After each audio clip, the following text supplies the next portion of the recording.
And we're back. Starting chapter 14,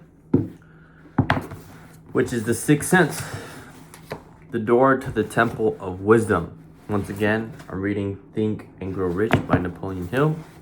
Without further ado, let's get into the 13th step to riches. This may be a short read, but let's get into it. The 13th principle is known as the sixth sense. Infinite intelligence may and will communicate voluntarily through the sixth sense without any effort from or demands by the individual.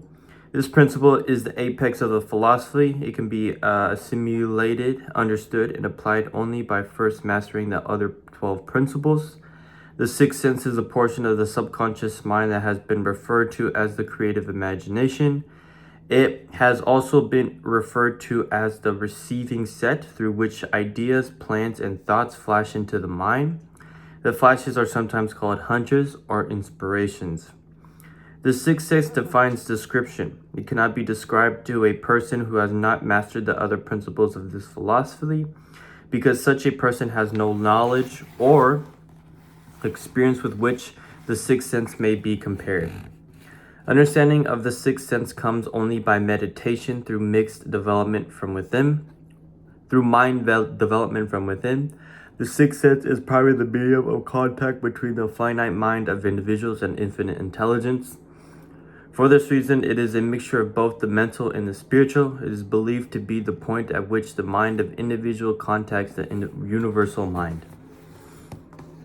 After you master the principles described in this book, you will be prepared to accept as truth a statement that may otherwise be incredible to you, namely, through the aid of the sixth sense, you will be warned of impending dangers in time to avoid them, and notified of opportunities in time to embrace them.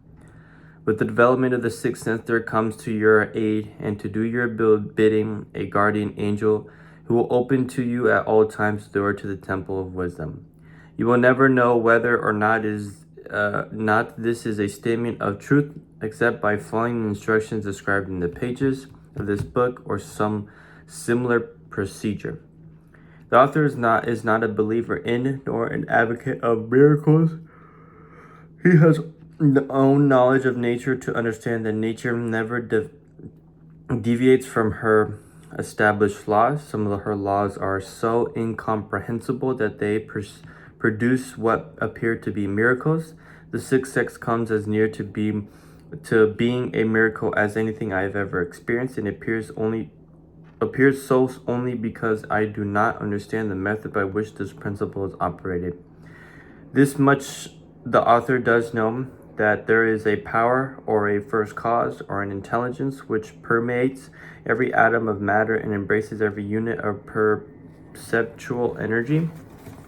That this infinite intelligence converts acorns into oak trees, causes water to flow downhill in response to the law of gravity, follows night with day and winter with summer, each maintaining its proper place in relationship to the other. This intelligence may, through the principles of this philosophy, be induced to aid in transmuting desires into concrete or material form. The author has this knowledge because he has experience with it and has experienced it. Step by step through the preceding chapters, you have been led to this, the last principle. If you have mastered each of the preceding principles, you are now prepared to accept, without being skeptical, the stupendous claims made here. If you have not mastered the other principles, you must do so before you may determine definitely whether or not the claims made in this chapter are fact or fiction. While I was passing through the age of hero worship, I found myself trying to imitate those whom I most admired. Moreover, I discovered that the element of faith with which I endeavored to imitate my idols gave me great capacity to do so quite successfully.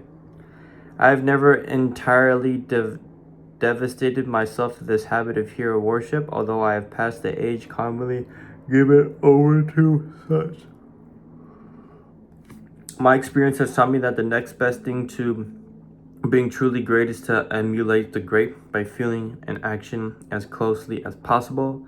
Long before I have written a line for publication or endeavored to deliver a speech in public, I followed the habit of reshaping my own character by trying to imitate the 9 men whose lives and life works have been most impressive to me.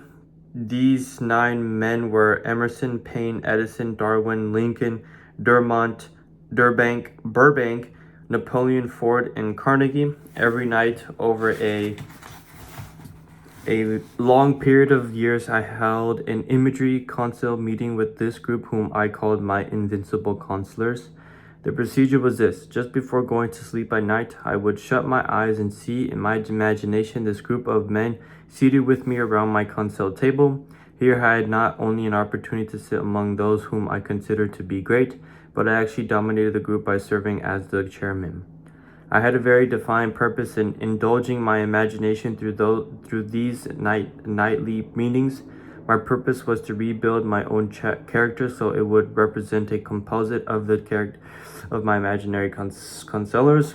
Realizing as I did early in life that I had to overcome the handicap of my birth into an environment of ignorance and superstition, I deliberately assigned myself the task of voluntary rebirth through the method here described. I'll take a pause there before we get into this last little bit of the chapter. But yet again, another example of manifestation of, really envisioning yourself around and surrounded by a very intelligent and very capable group of individuals who you think you look up to, but better yet, you can engage with and interact with to some degree. And I think that's what was mentioned this last little bit with the names that he had mentioned and visualized him right before he went to sleep. So another great example of, looking at other people and seeing how they add to your life rather than trying to take away from it to some degree. So yeah, that's it. I'll see you guys tomorrow so we finish off the chapter. Peace. Have a good night.